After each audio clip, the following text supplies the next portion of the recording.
Oh, boom! Headshot! Is that you playing or your mom? Mom suck at video games. It's an Xbox with a screen. You can put a screen on your. It's an xScreen. It's a xScreen box. But actually, why would you want this? We'll find out after our sponsor. Are you training deep learning models? Lambda can help. Many top tech companies rely on Lambda's workstations, servers, and cloud services. And you can visit lambdalabs.com/Linus to find out more.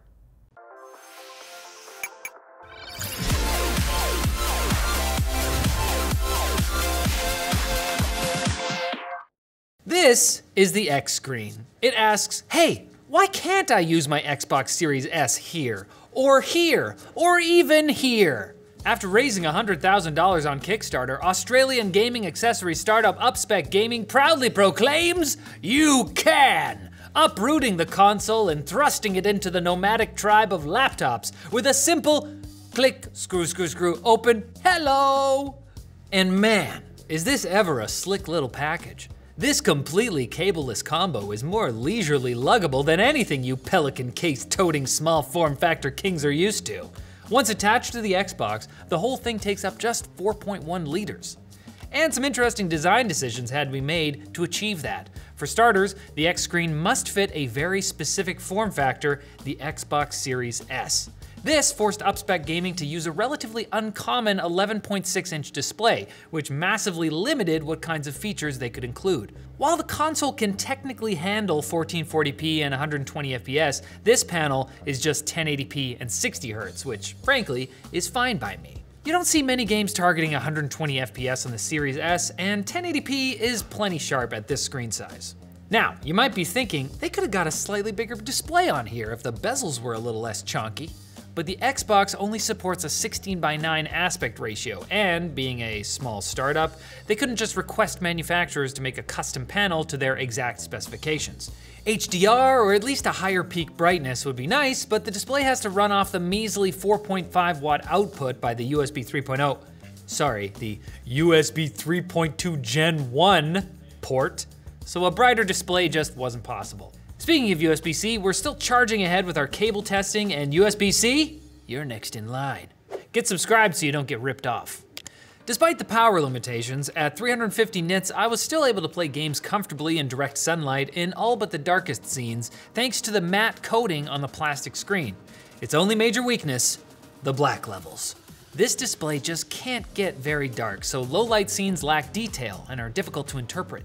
The panel has an adequate 95% coverage of the sRGB gamut and low display latency of about 6 milliseconds. Out of the box color accuracy was pretty okay, with an average delta E of 5.7, the whole display was far too blue.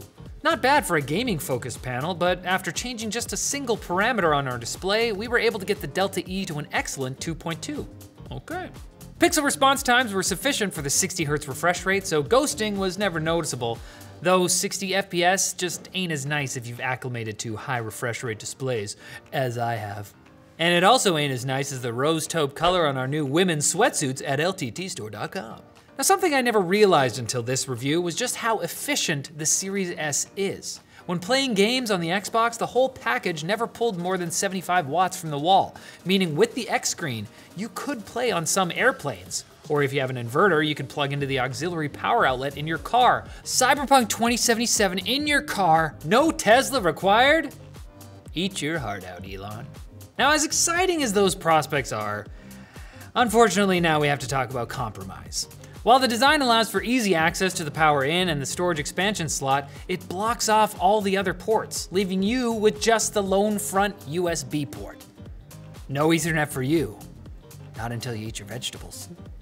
Now, in a perfect world, you could leave the xScreen attached, so switching the Xbox into a portable state would be just as easy as unplugging from the TV.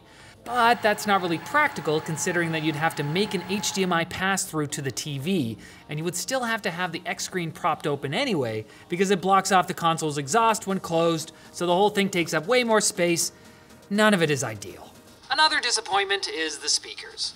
They're loud, but shouty, like that guy at the party. When you can get such good sound out of a MacBook Air, it's hard to give these guys a pass. especially since they have so much more room to work with. Frustratingly, the volume is not evenly stepped. On the quiet end of the volume bar, every step is a leap in perceived loudness, but then from like 10 to 80, it feels like there's almost no difference in volume. And with the slow display menu and no mute shortcut, you better not forget to turn the volume down before you turn on your Xbox, especially if you are working in, say, a quiet office.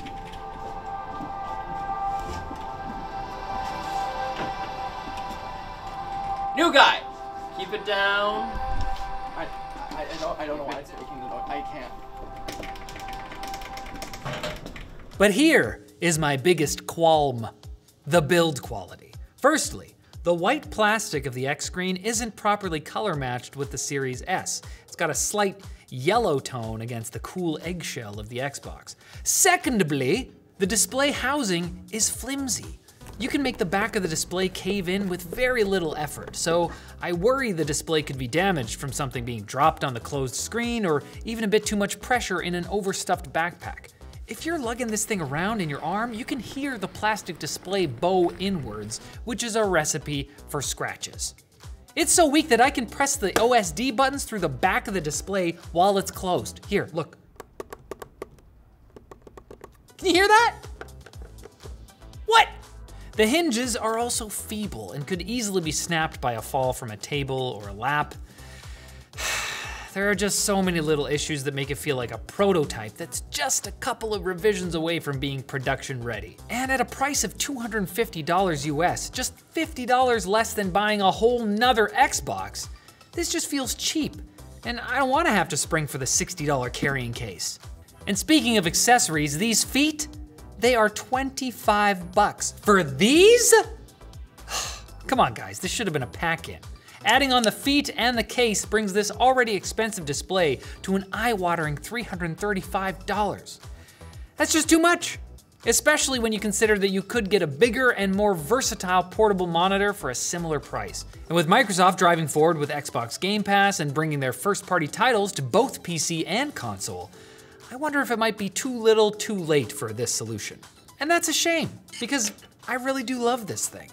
It's a slick little package that brings a laptop-like experience to a typically tethered device with a display that looks great in the majority of scenarios. Adam, who wrote this script, was happy to finally return the favor to his Switch-faring partner and say, "Oh no, you can use the TV this time, honey. I'll play on the xScreen." Chivalry isn't dead, my friends. Good job, Adam. And now that so many games have ditched local multiplayer, this gives you the ability to easily play so many more titles in person without needing a whole mess of cables and screens and space. It's a sweet product for a niche audience of traveling Xbox gamers.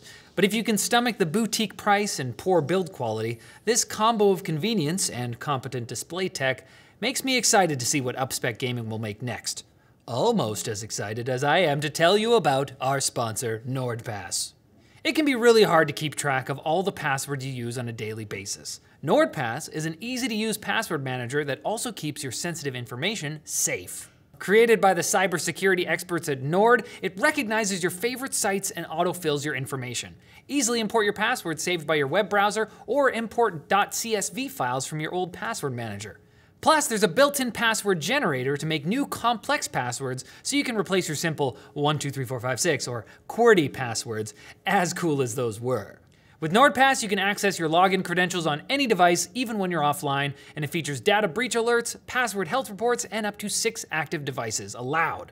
NordPass uses zero-knowledge architecture, so your data is encrypted on your device before it reaches NordPass servers for backup and sync. For a limited time, check out nordpass.com/Linus and use code Linus to get 70% off a 2-year NordPass premium plan with an extra month for free.